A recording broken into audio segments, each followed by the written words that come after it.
Next सवाल देखते हैं। ये 6 नंबर का क्वेश्चन है, ठीक है, और मिरर का ही है। Light, reflection of light, chapter light, reflection of light, SC. Verma का एक्सरसाइज है न्यूमेरिकल का। उसमें ये सवाल दिया है। क्वेश्चन नंबर 6 को पढ़ते हैं क्या है क्वेश्चन, फिर उसको समझ के उसका सोल्यूशन देने का कोशिश करते हैं, ठीक है। तो सबसे पहला है, क्वेश्चन को पढ़ते हैं।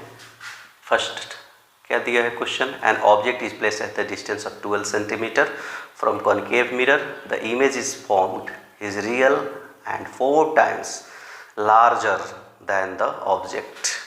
The distance of image, calculate the distance of image। यानी हमको इमेज का डिस्टेंस कैलकुलेट करना है। बहुत आसान सवाल है और बहुत कुछ दिया हुआ है, सारा इन्फॉर्मेशन है। तो सबसे पहले हम एक एक करके इन्फॉर्मेशन को कलेक्ट करते हैं क्वेश्चन में से। तो ध्यान रखना होगा हमने क्या क्या क्वेश्चन में, ये ध्यान रखना होगा कि गिवन क्या है।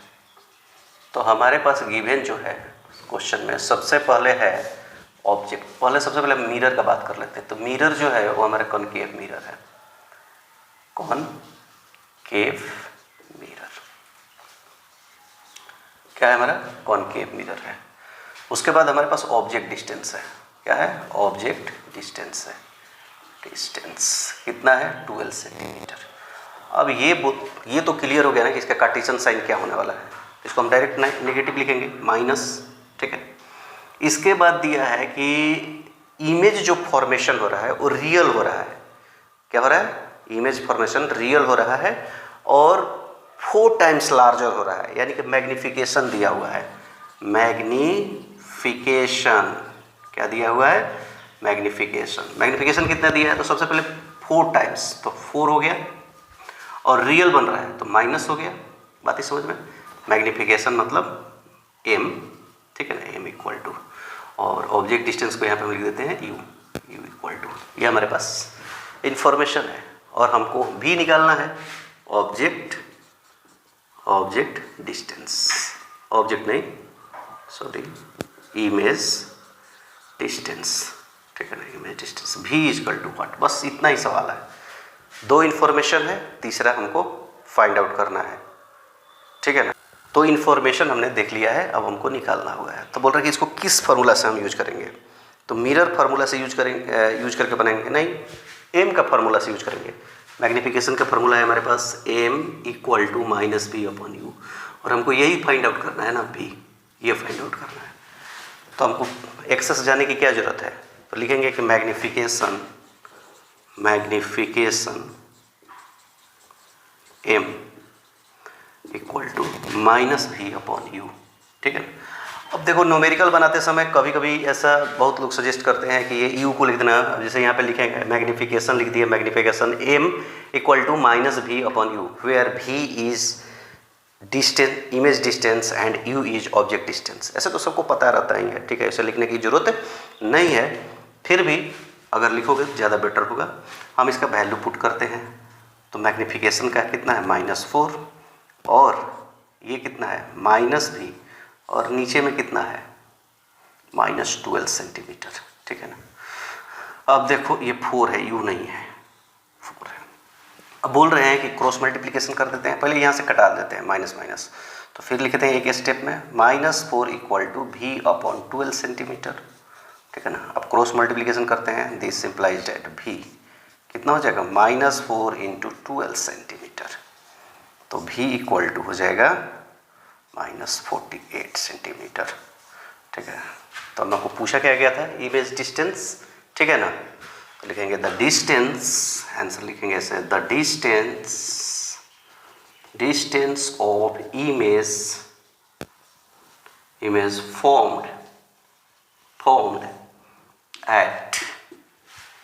formed at 48 centimeter in front of mirror से ये 48 सेंटीमीटर दूर बनेगा और सामने बनेगा मिरर से, ठीक है। बहुत आसान सवाल था। नेक्स्ट सवाल को देखते हैं। ये रिफ्लेक्शन ऑफ लाइट, में मिरर से रिलेटेड न्यूमेरिकल क्वेश्चन है। तो हम इस सवाल को पहले पढ़ते हैं, उसके बाद इसको इसमें दिए हुए जो इन्फॉर्मेशन है उसके बेस पे क्या कैलकुलेट करना है, what we have to calculate, इसका हम कैलकुलेशन करेंगे। तो सबसे पहले सवाल को देखते हैं। ठीक है, सवाल क्या है, बोल रहा है कि an object is placed 20 centimetre from a concave mirror, its image is inverted and double the size of the object, find the focal length of mirror and position where the image is formed. तो बोल रहा है कि question में दिया क्या गया है, तो बोल रहा है कि एक मिरर है और मिरर दिया गया है कि कॉनकेव मिरर है। ठीक है, इसके बाद दिया है कि ऑब्जेक्ट कहाँ पे प्लेस है, यानी कि ऑब्जेक्ट डिस्टेंस दिया हुआ है। इसके बाद नेचर ऑफ इमेज दे दिया गया है। नेचर ऑफ इमेज दिया है कि जिसे बोला है इसमें कि इट्स इमेज इज इन्वर्टेड। तो जैसे ही इन्वर्टेड लिख दिया गया तो हमको पता चल गया कि ये रियल इमेज है, real image is always inverted. उसके बाद डबल द साइज, यानी कि मैग्नीफिकेशन इनलार्ज बन रहा है, क्या हो रहा है, इनलार्ज हो रहा है। तो हम इसके बेस पे सवाल हल करने की कोशिश करते हैं। इसमें फाइंड द फोकल लेंथ है and position where the image is formed. ठीक है, तो हम सबसे पहले गिवन को कलेक्ट करते हैं, गिवन क्या है। ठीक है, तो गिवन में हम देखते हैं कि मिरर, सबसे पहले देखते हैं कॉनकेव मिरर है। किस मिरर के बारे में हम बात कर रहे हैं, कॉनकेव मिरर कैसा है। बोल रहा है कि ऑब्जेक्ट कहाँ पे प्लेस किया गया, तो ऑब्जेक्ट डिस्टेंस ये हमने यहाँ पे लिख लिया। Object distance u equal to कितना है, 24 सेंटीमीटर था, तो यहाँ पे हम इसको 24 सेंटीमीटर दे दिए, क्योंकि मिरर कॉनकेव है और कॉन्वेक्स में भी होगा तो क्या होगा, निगेटिव ही साइन होने वाला है। ठीक है ना। इसके बाद दिया है कि इमेज का नेचर दिया हुआ है, क्या बोल रहा है कि इन्वर्टेड इमेज बन रहा है, और मैग्नीफिकेशन भी दिया है। मैग्नीफिकेशन कितना दिया है, मैग्नीफिकेशन दिया हुआ है m इक्वल टू दुगना बन रहा है। ठीक है ना, दुगना बन रहा है, डबल। इमेज कैसा बन रहा था वहाँ पे क्वेश्चन में, डबल, तो हम 2 लिख दिए। और इन्वर्टेड बन रहा है तो यहाँ पे माइनस लगा दिए, क्यों, इन्वर्टेड होगा तो रियल होगा, डबल, मैग्नीफिकेशन m आ गया। अब हमको निकालना है इमेज डिस्टेंस, ठीक है ना, इमेज डिस्टेंस यानी v इक्वल टू व्हाट, और focal length f equal to what, ये 2 चीज़ निकालना है। ठीक है ना। तो कैसे निकालेंगे, तो सबसे पहले इस सवाल को सोल्व करने के लिए हम m का फार्मूला यूज करेंगे। हमारे पास 2 फार्मूला यूज होगा इसमें। फर्स्ट हम यूज करेंगे, फर्स्ट में m इक्वल टू -v/u, ठीक है ना। और सेकेंड फार्मूला हम यूज करेंगे mirror formula 1/v equal to 1/f, ये 2 फार्मूला यूज करेंगे। तो यूजिंग मैग्निफिकेशन फार्मूला, तो we know that m equal to -v/u। तो m कितना है हमारे पास, -2, v कितना है नहीं पता है, यही तो फाइंड आउट करना है। u कितना है, -24 सेंटीमीटर, ठीक है ना। यहाँ से लिए u इक्वल टू -24 सेंटीमीटर। बोल रहे ये निगेटिव है साइन, यहाँ निगेटिव साइन कट हो गया, यानी फिर लिखेंगे -2 इक्वल टू v/24 सेंटीमीटर। तो this implies that v equal to कितना हो जाएगा, -2 इंटू 24 सेंटीमीटर, यानी कि v इक्वल टू -48 सेंटीमीटर। बात समझ में। अब ये अंदाज़ा लगाइए कि कहाँ पे इमेज बन रहा है मिरर में। एक अपना इमेजिनेशन क्रिएट कीजिए कि ऑब्जेक्ट पे रखा हमने 24 सेंटीमीटर पे, और यानी कि मिरर से दूर बन रहा है, ऑब्जेक्ट नज़दीक है, इमेज दूर है। तो हम इसका फोकल लेंथ निकाल लेते हैं। अब you have to find the focal length. तो using mirror formula,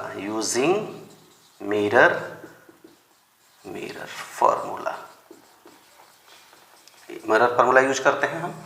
mirror formula में क्या बोलता है, मिरर फार्मूला में हमको पता चल गया है, v यहाँ से पता चल गया है। बोल रहा था कि v का वैल्यू कितना है, ऑब्जेक्ट डिस्टेंस, तो बोल रहा है कि -48 सेंटीमीटर। अब एक स्टेटमेंट इसके लिए लिखना पड़ेगा कि द इमेज, ठीक है ना, द इमेज यहाँ पे लिख देते हैं, यहाँ पे, ठीक है ना। बोल रहा है कि द इमेज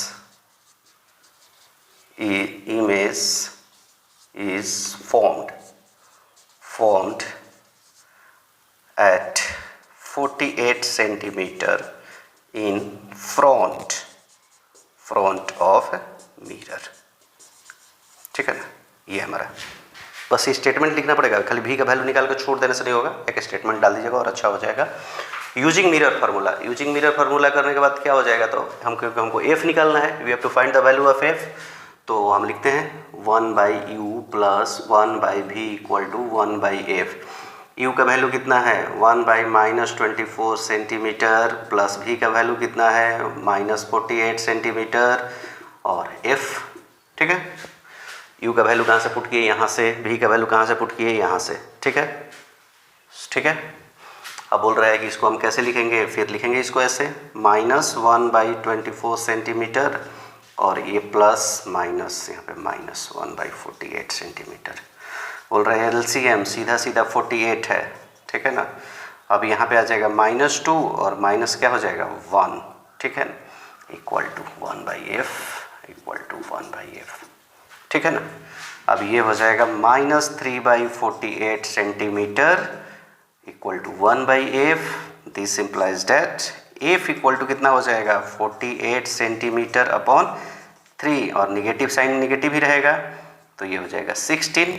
तो इसका मतलब हमारे पास क्या आ गया f इक्वल टू आ गया -16 सेंटीमीटर। क्यों ये निगेटिव वैल्यू आया है, क्योंकि मिरर हमारा कनकेव है, कनकेव मिरर में फोकल लेंथ ऑलवेज निगेटिव।